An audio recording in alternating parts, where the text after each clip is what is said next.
This ferment barrel, I've been using the water to water the garden beds here at camp. I've now repurposed it to ferment more greens because I made a deal with a local farmer here. I'm going to get some of his manure.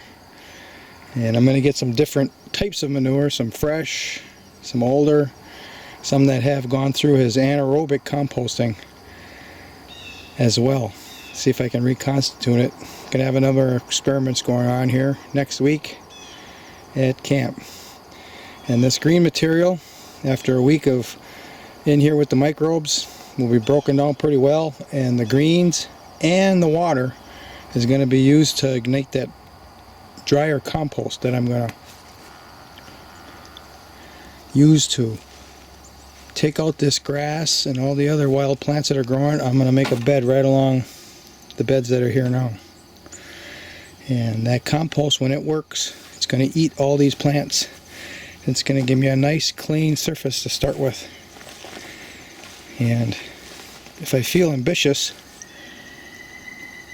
I'll bring swamp muck up here to make the bed. We'll see what I do. I don't know. The area I got the bulk of the material to fill the barrel with greens. This was a patch of vetch. This is the original patch of vetch that just sprung up on its own here, I don't know, 15 years ago.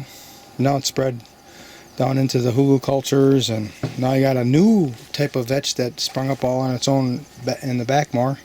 It's got a purple flower instead of this one, which has a white one.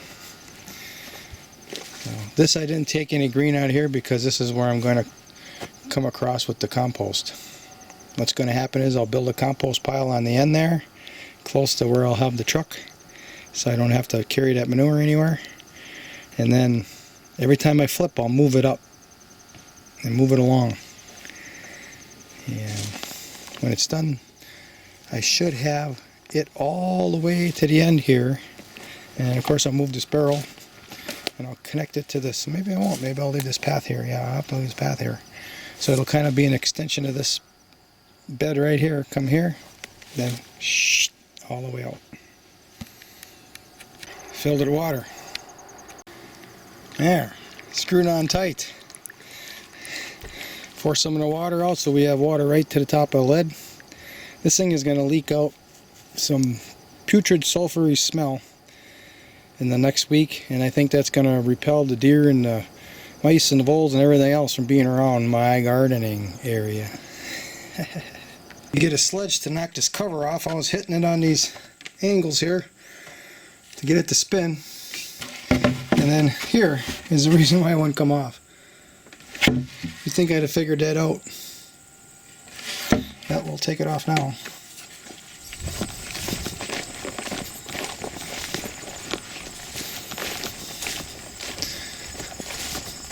I brought 2 more empty barrels so that I have material and water for the compost piles I'm going to make next week.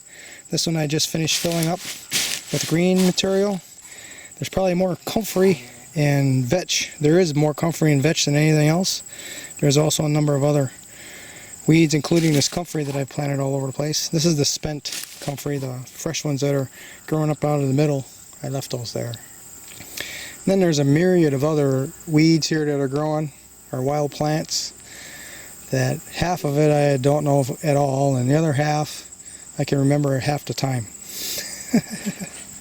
Now I'm going to fill this thing with water and lock her down. Filled up the tank from the pond, just down here 20 yards. Loosened up that screw so that it doesn't become an impediment on the screw-on job.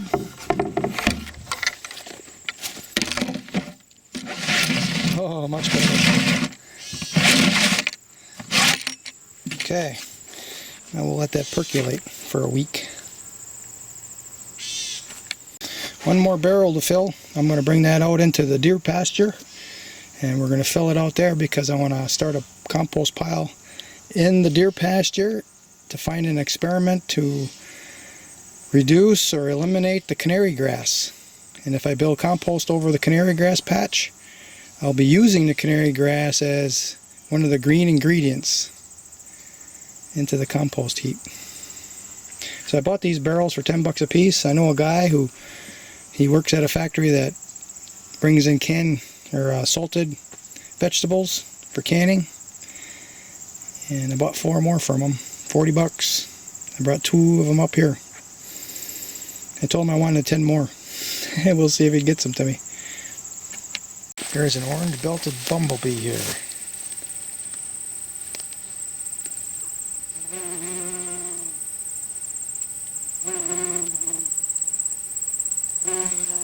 Don't see that very often. But when I do see it, it's here. Look at all the plants. Asters, Joe Pye weed, goldenrod, Queen Anne's lace.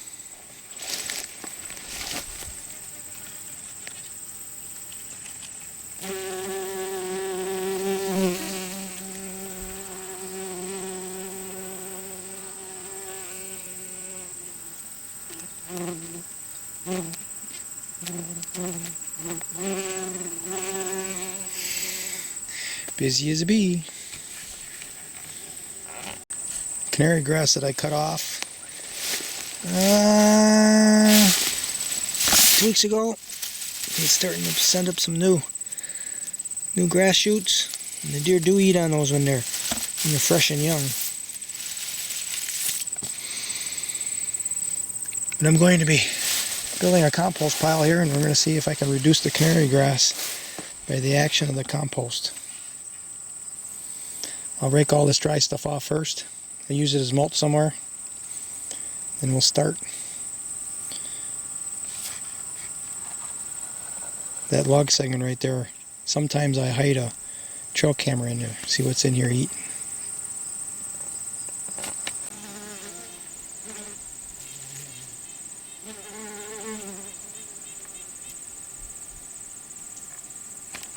First time this aronia has made some fruit. No, there's some big berries here. I planted a series of them along in here. Hopefully they all have big berries like that and grow to be magnificent plants. These guys have taken over the tube. I don't want to get too close.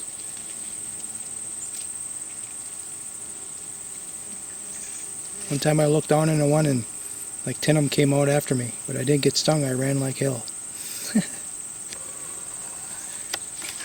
I planted a lot of elderberries for the birds, and most of them die. This one might make it. See, I'm producing some berries. So at some point the birds are going to start growing their own elderberries. I set up this barrel here. It's full of green material, mostly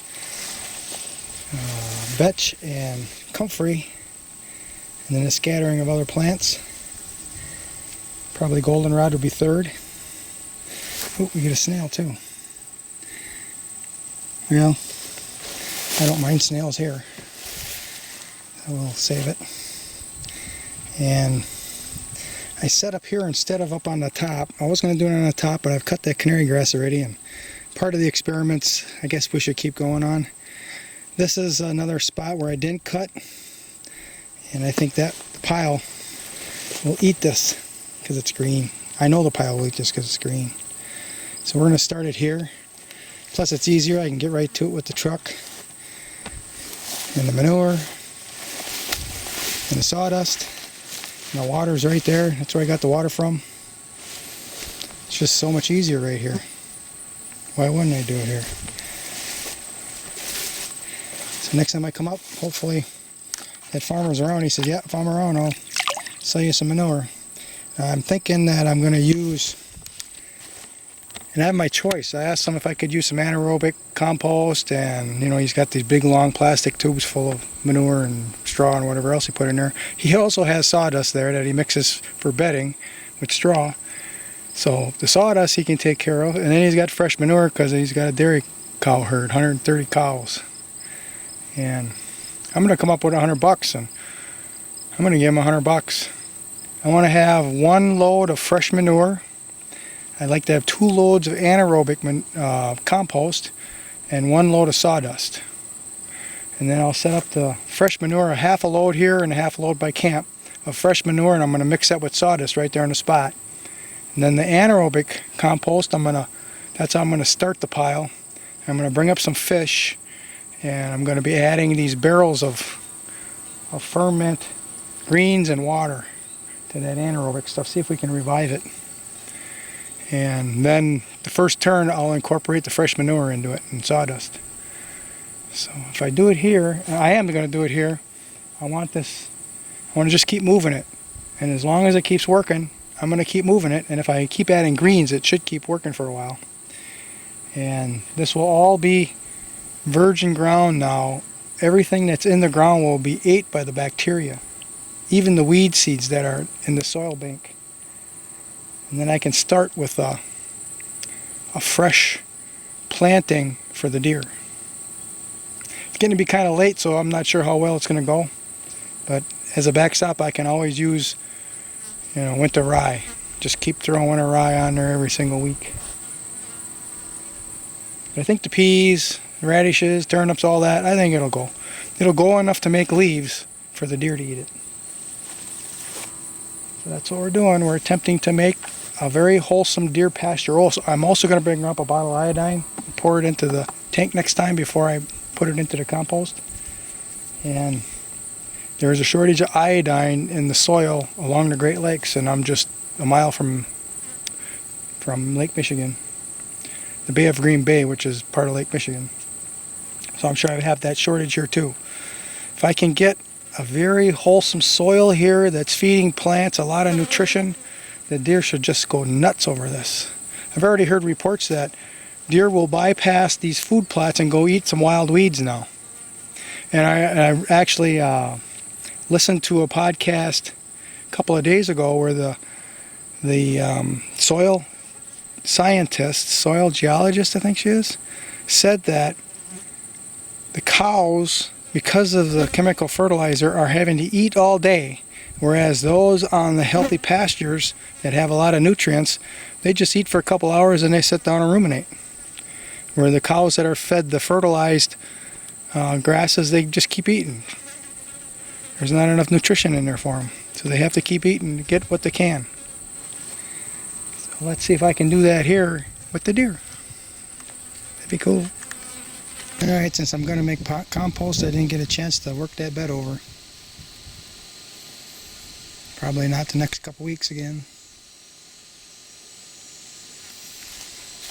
Next week I'm going to harvest my bobills, start planting them.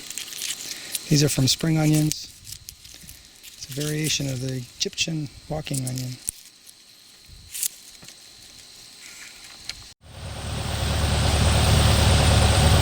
Lots of those flying grasshoppers around this year. Alright, another 2-day stint. Probably 5.5 hours of running. I really worked too hard this time. I'm getting efficient with all the moves. Another day and I think I'll have this pretty much level next to the pond, and the next day I can start working on the keys. And transporting the material over there.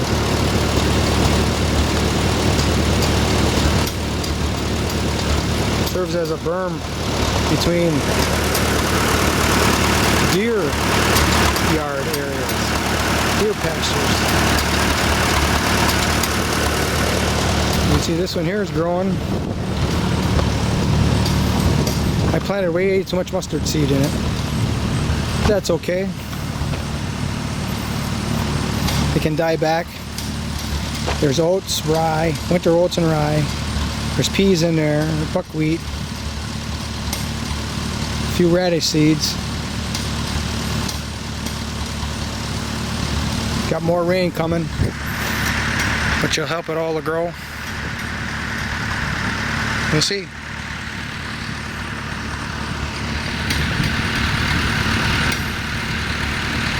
Right now it looks good.